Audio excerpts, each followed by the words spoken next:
कि अगर वो एक हिंदू बालिका को ले जाएंगे तो कम से कम 100 मुस्लिम बालिकाओं को हिंदू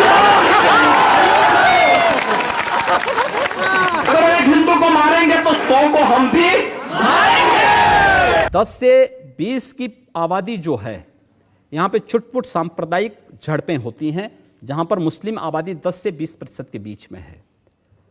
20 से 35% की आबादी जहाँ भीषण दंगे होते हैं, और 35 से ऊपर की आबादी जहाँ गैर मुस्लिम के लिए कोई जगह नहीं।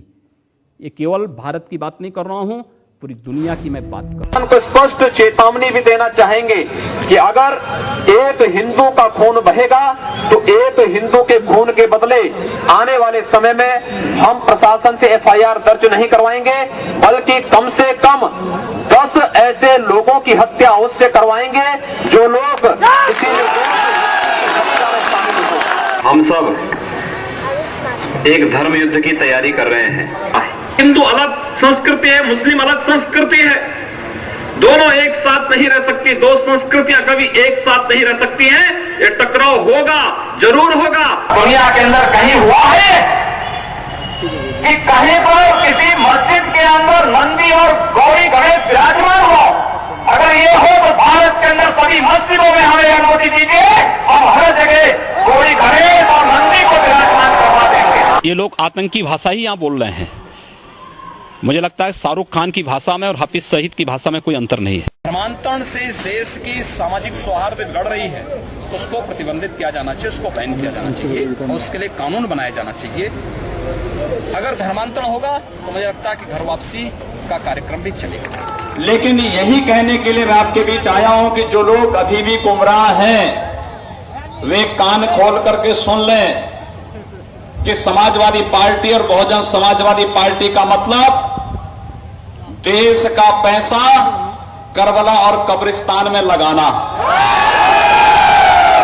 और भारतीय जनता पार्टी का मतलब इस देश में आपकी आस्था के प्रतीक अयोध्या में भगवान राम के भव्य मंदिर को निर्माण। महोदय, मैं पूछना चाहता हूं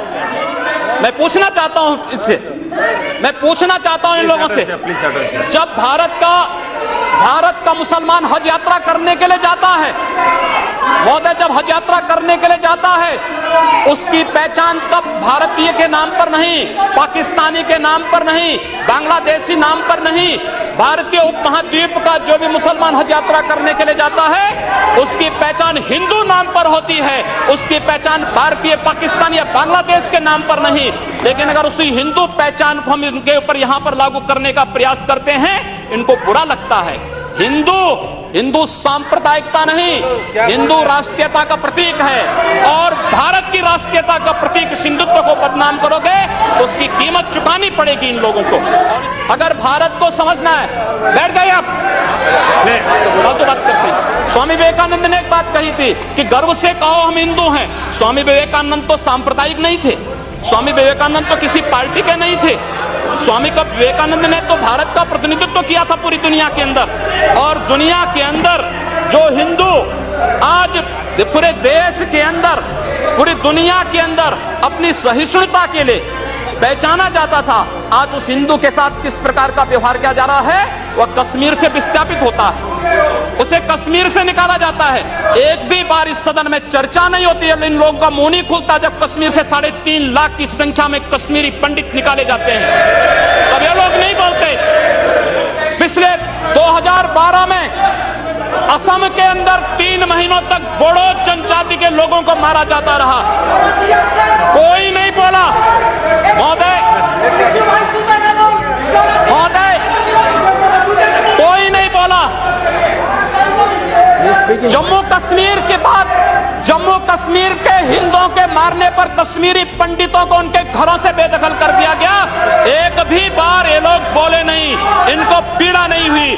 दुनिया के अंदर ये अपने आप में बिरला उदाहरण था, लेकिन ये लोग बांग्लादेशियों घुसपैठियों की वकालत करते हैं, और बांग्लादेशी घुसपैठियों की वकालत करते हुए इन लोगों ने पूरे बांग्लादेश, पूरे पूर्वोत्तर के भारत का जो समीकरण बदला है।